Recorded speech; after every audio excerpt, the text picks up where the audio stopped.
এই কিতাব আহরণ করবার জন্য আপনার যে অর্থের প্রয়োজন হয় আপনি তা ব্যয় করছেন শুধুমাত্র আপনার জ্ঞান সংগ্রহ করবার জন্য। এই কিতাব আপনি পড়ছেন শুধুমাত্র আপনার সুবিধা অর্জনের জন্য, যে কিতাব আপনার প্রয়োজন।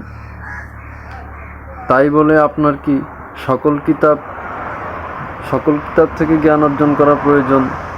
তাই যদি জরুরি হয় তাহলে আপনি কোরআন কিতাব পড়ছেন না কেন? যে কোরআন কিতাব আপনার জন্য নাজিল হচ্ছে, আপনার জন্য যে আল্লাহ তাআলা সময় নির্ধারণ করে দিয়েছেন এই কোরআন কিতাবের, যে কোরআন কিতাব আপনি পড়লে আপনার তাকওয়া অর্জনের পাশাপাশি আপনার জীবনের যত সকল অনুপস্থিতি, সেই অনুপস্থিতির উপস্থিতি আপনি আল্লাহ তাআলাকে ফিরিয়ে দিতে পারবেন।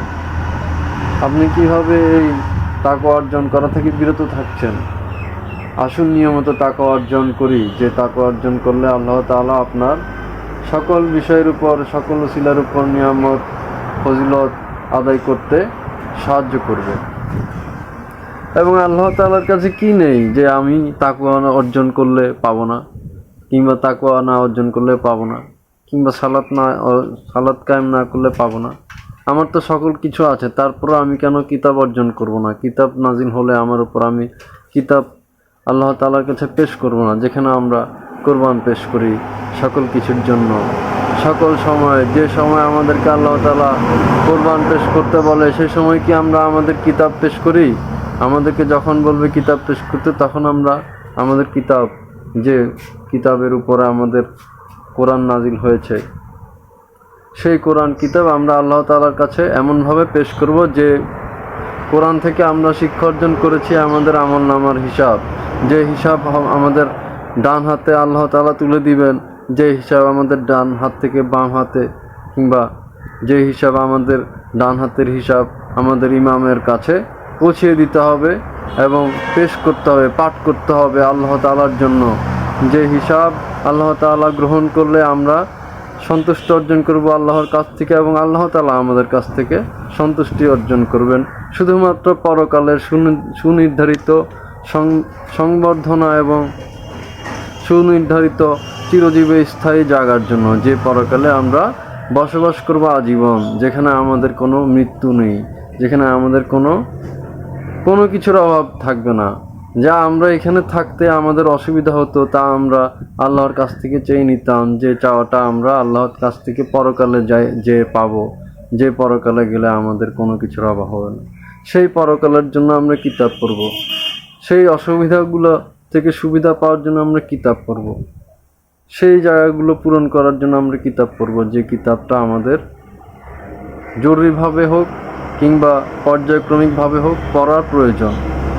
আমাদেরকে পড়তে হবে এজন্যই যে আরবি ভাষা আমরা জানি না, আমাদেরকে জানার জন্য আমাদেরকে পড়তে হবে যে আরবি ভাষায় গ্রন্থ নাজিল হয়েছে, কিতাব গ্রন্থ, কোরআন কিতাব গ্রন্থ, যে আরবি ভাষায় আমাদেরকে কথা বলতে হবে, কিন্তু আমরা বলছি বাংলা ভাষায়, কিংবা উর্দু ভাষায়, কিংবা ফার্সি ভাষায়, কিংবা ইংরেজি ভাষায়। আর এতটুকু ভাষা আল্লাহ তাআলা সবার জন্য নাজিল করেছেন, যে ভাষাই হচ্ছে যে আমাদের অর্থ। আর এই ভাষা শুধুমাত্র আমরা ব্যবহার করি আমাদের নিজেদের প্ররোচন, যে আলোচনা আল্লাহ তাআলাকে সুপারিশ করবার জন্য আমাদের মন থেকে যে ভাষা, সেই ভাষা ব্যবহার করি আমরা শুধুমাত্র আমাদের কথোপকথন কিংবা মানুষের কাছ থেকে পাওয়া সকল সুযোগ সুবিধার জন্য। কিন্তু আল্লাহর কাছ থেকে সকল সুযোগ সুবিধা পাওয়ার জন্য আপনি আরবি ভাষায় কথা বলুন, আরবি শিখুন। আরবি কি জিনিস?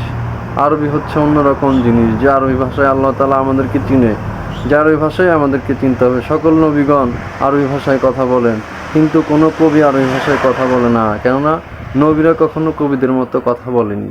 আল্লাহ তাআলা চরম ভাষায় আমাদেরকে এই বিপরীত কোনো জায়গায় ব্যতিক্রম কিছু না করবার জন্য আরবি ভাষায় অবতীর্ণ কোরআন নাজিল করেছেন, শুধুমাত্র এই পৃথিবীর পথভ্রষ্টকারীদের থেকে বা বিভ্রান্তকারীদের থেকে দূরে থাকবার জন্য এই কোরআন কিতাব নাজিল করেছেন। জালিমদের থেকে, কাফিরদের থেকে, মুশরিকদের থেকে, মুনাফিকুনদের থেকে দূরে থাকবার জন্য, যারা বেঈমান, যাদের কাছে মুমিন নেই, যাদের কাছে মুত্তাকিগণের কোনো আশা ভরসা নেই, বিশ্বাস নেই, যারা অবিশ্বাসী, তাদের জন্য আমরা এই কোরআন কিতাব পাঠ করব।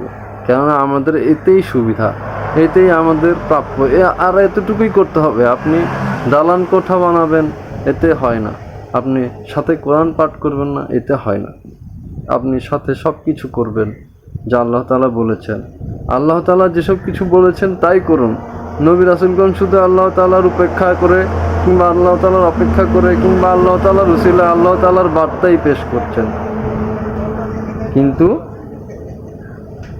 আপনাকে আল্লাহ তাআলা কিছু যৌক্তিক কাজ করতে বলেছেন, যা করলে আপনার সুবিধা হবে। আসুন আমরা তাই করি।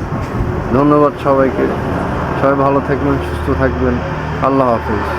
নিয়মিত সালাম প্রদান করুন। আসসালামু আলাইকুম ওয়া রাহমাতুল্লাহি ওয়া বারাকাতুহু।